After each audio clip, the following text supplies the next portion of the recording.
welcome back to his kitchen. Today it's gonna be a quick, easy recipe. It's an Autumn Hill classic. I've been making this since I was like a high schooler.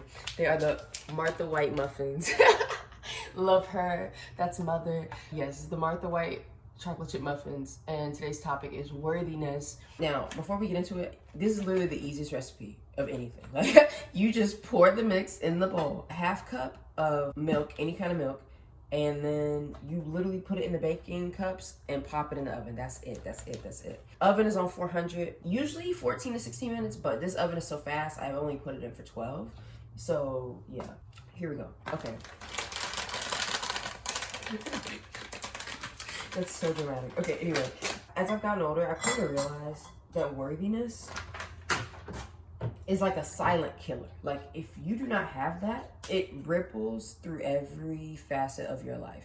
It affects your relationships. It affects your self-esteem. It affects your like drive and ambition level.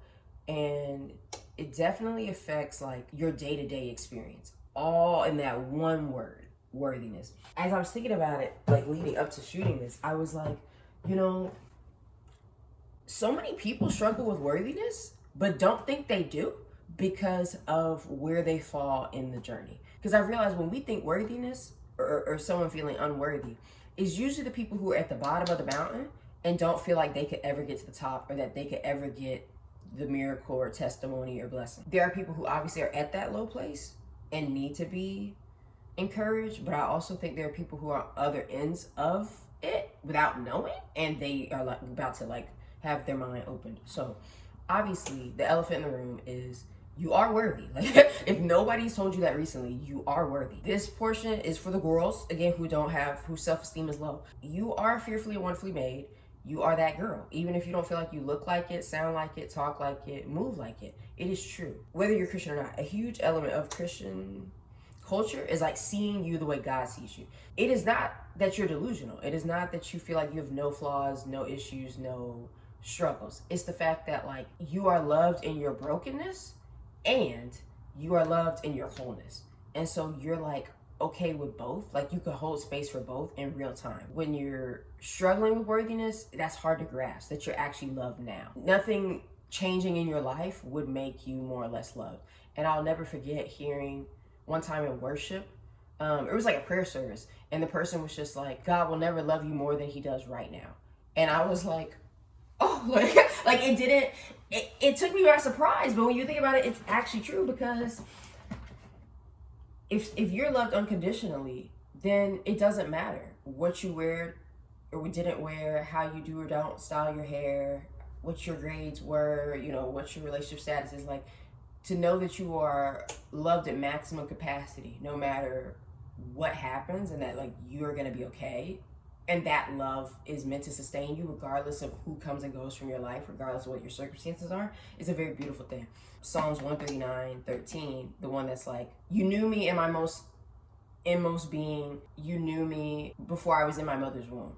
And the thought of that, you're like, oh, that's kind of weird. But then you're like, oh, that's kind of beautiful. Nothing I could do could destroy this love. Nothing I could do could like diminish or kill this love. And then the other verse, the one that's similar to that people quote, is Jeremiah 1:5, where that's actually God speaking. And he's like, for I knew you before you were in your mother's womb, and I set you apart. And I think that like back end of it, saying, oh, I set you apart, is very humbling, because it's already saying, oh, not only have I always known you, but I also always chose you. Like, you will always have purpose, you will always have my heart, and you will always be special. To be set apart means that I was destined for something, I was qualified for something without me even realizing, and I had already agreed to it before coming to earth. There is greatness for me because it was already discussed, it was already written, it was already settled.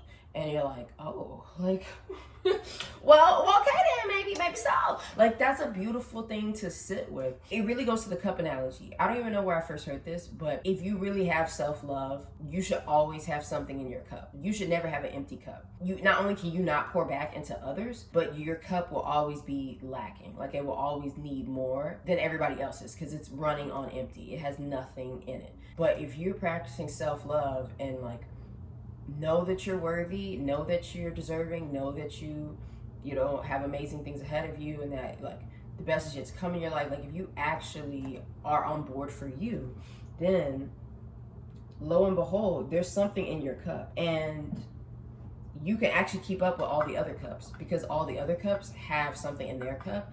And whenever somebody pours into you or whatever, or if they leave you, your cup is still full. I wish I had seen self-esteem like that when I was younger, but I really didn't. And so I needed other people's like approval and validation as a kid to like feel worthy and to feel seen. Then I grew up and realized like, oh, I need to be down for me no matter what. And it's like it's like a weird reverse psychology moment, because when you see yourself as worthy and then thus confident and deserving and all that, the world agrees with you. And thus when you don't see yourself like that, like when you are low, don't want to be bothered, feel like woe is me, it'll never happen for me, all that, the world will agree with you. So it's like, it really does matter how you show up, how you talk to yourself, and how you move. So if that's not where you're at right now, just finesse yourself. Literally lie. Lie until you believe it, because you need to believe it. Okay, so all I'm doing is just mixing it. I don't know if I poured enough milk. I was distracted talking to y'all. But it seems okay. Anyway, now onto the tea. You can struggle with worthiness or whatever without having nothing in your cup. If you're on a journey to something, whether that's graduating or getting a certain type of job or making a certain amount of money or getting into a serious relationship, if you're journeying towards something, it's very easy. This is where I got caught slipping. It's easy then to associate your worthiness to getting to the top of the mountain. It wasn't until I moved to London that I realized that the ways in which I loved myself leading up to that, like throughout my young adult life, were shallow and insufficient, because that goal of getting to London, I had tunnel vision on it to the point where I wasn't enjoying the present versions of me like throughout the past, and I wasn't then content in the seasons that I was in. So when I got to London, I had a very real like identity crisis, not only because I had so much transition, obviously from moving across the world during a pandemic, but like I also then had an issue with identity and like worthiness, because this goal has been such a huge thing about me for so many years of my life that it never actually crossed my mind that my life wouldn't just suddenly be perfect once I got to the top of this mountain. And that may sound silly, but again, I was so caught up in the destination that I didn't even realize that I had tied my worthiness to it. So it's like I looked up and I felt like I didn't have a connection to all my younger selves, because what they were so caught up in doing was getting to London and getting to the career and getting to the relationship. Like they were so caught up in that they poured all of themselves to create future me, only for future me to arrive, and she's the present. And she felt alone, because it was like all the other versions of me, they can't relate to her, because they feel like, well, you made it. You're at the top of the mountain. So what is it? You should feel on top of the world. You should feel invincible. You should feel incredible. But then instead, I felt overwhelmed. I didn't realize that I could accomplish my dream and it wouldn't be enough to fulfill me. And I was like, like that really threw me. I was not prepared for that. I was like, yo, that's not what I thought this was gonna be. Now, girls, I will say, you're supposed to get the amount just right. This is almond milk. It feels a little thick to me, so I'm gonna just add a church more of milk, but not too much, because if it ever gets soupy, it is going to affect the quality of the muffins. I know it's a simple recipe, but you can't mess it up with either too little milk or too much milk, or too thin of a milk. Jot that down. But anyway, if I had known that I was always going to get here, and I really sincerely believed that, I wish I had then known that I was worthy of happiness and love and all those other things in the seasons before. Because literally, I felt like that was only going to come once I got to my destination. Only to get to the destination, and I'm like, if I really loved myself and really trusted myself, I would have been okay with who I was all up until and all throughout. The mountaintop doesn't last. Let's say it again. The mountaintop does not last. You know what I mean? Things change. You get to the top and you realize there's a whole other side of the mountain. And like, you've never experienced it. And it's one thing to go up. It's another thing to like navigate like heights and depths and crevices that you've never seen before. If anybody's going through that, I would say, first of all, you are loved regardless. You know, you don't need that accomplishment to be worthy of happiness, love, joy, success, and peace. You could never reach it, and you would still be an incredible you. If you never got the job, never got the promotion, never got the significant other, or the ring, the followers, and the accolades, you would still be worthy. you would still deserve a fantastic life. Okay, so these are what they look like. I don't know if you can tell, but there's water in the other 6 that I'm not using, and that's because that's an old school trick that my mother taught me when I was young, that basically, like, if you don't fill the other cups, your pan can burn. So yes, I would say they each kind of have like a 2/3 ratio, so nobody's filled to the top, but everybody's equal. Not this matching the worthiness. The worthiness topic. See, everybody looks different, but see, they're all equal. So before we finish the conversation, I'm going to put these in. I put them in on the back, on the lowest, you know, and I try to put them in like muffin first, so that when I grab it, I'm grabbing the like empty side. And like I said, I'm only putting mine on 12 minutes. Yours may or may not need more based off of your oven. Back to what I was saying. What I've seen from other people, it's usually one of two things. Either they're like not feeling worthy at the bottom of the mountain, or not feeling worthy on the back end of the mountain. Because we like the validation and like security of having people around us, places around us, things around us, that shifting then feels like a threat. When in actuality, change is permanent. Change is always happening. To then feel as if, oh, because my situation changed or my circumstance changed as it was always going to, I was robbed. I don't have purpose. I don't have love in my life. It's crazy. You were still gonna be you regardless of whether that relationship worked out or not. You were still gonna be you regardless of whether that job came through or not. Nobody else's like yes, no, maybe ought to change how you feel about yourself. You're supposed to be solid. There are so many times where I've seen people who I felt like were super confident and self-assured get on the other side of something, like their situation changed, and all of a sudden it's like it's a death of them. And that is also a sign of unworthiness, that like I need these things to go my way in order to feel good about myself.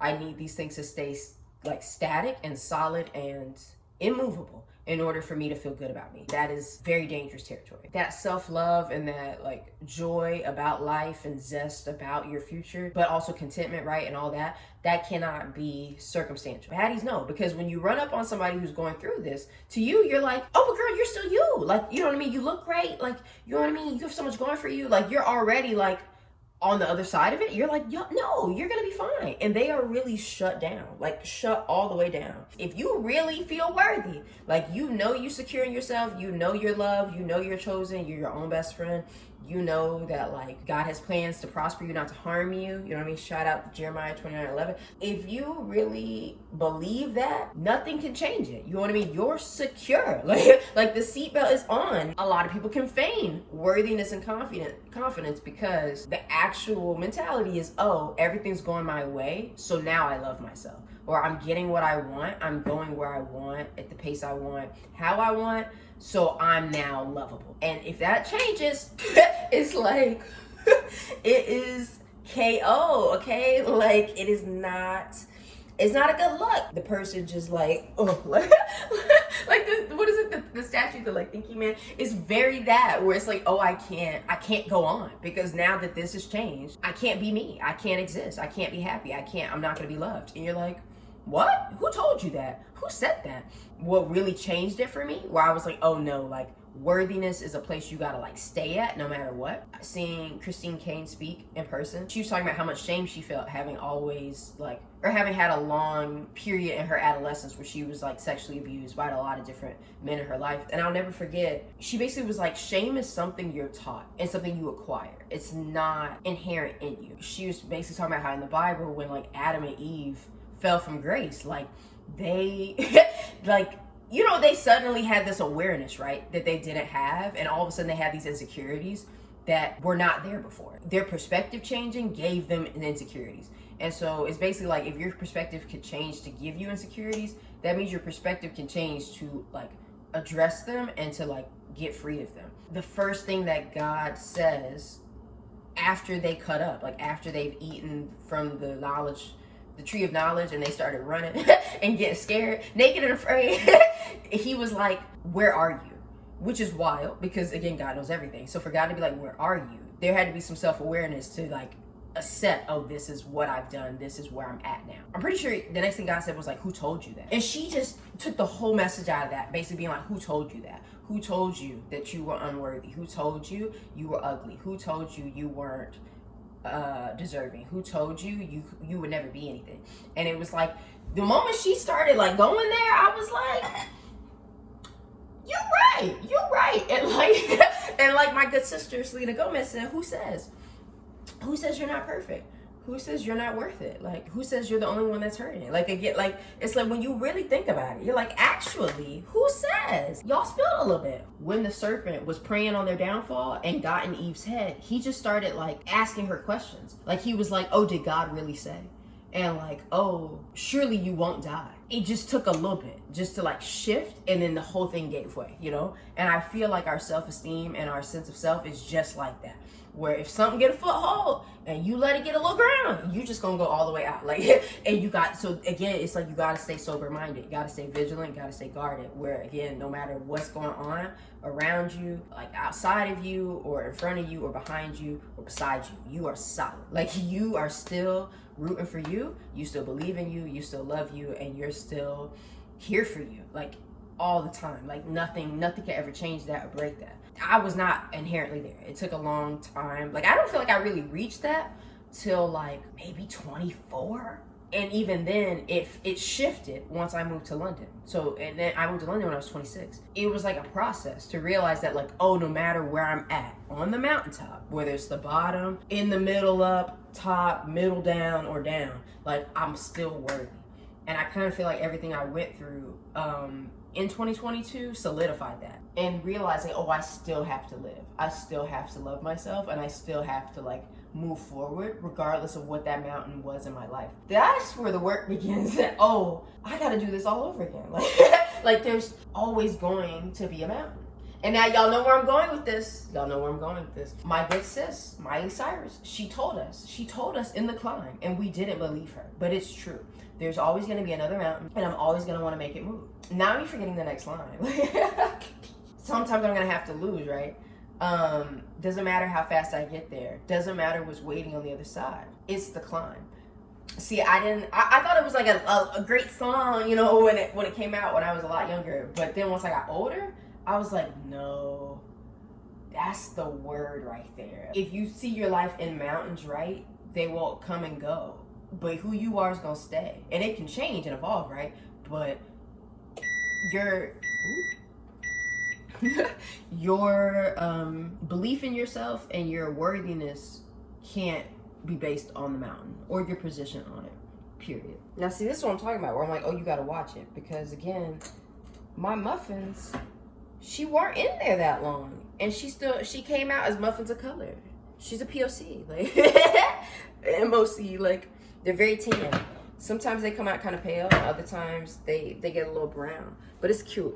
I'm with it. The amount of surprise and like highs and lows and like trials and tribulations and joys and triumphs and sorrow that all happen amidst your life, but in particular like certain seasons or goals or whatever, it's like you have no way of knowing that. Like, you don't actually know what marriage is gonna look like for you. You don't actually know what parenthood will look like. You don't actually know what like being wealthy is gonna look like for you. You don't know what being famous would look like for you.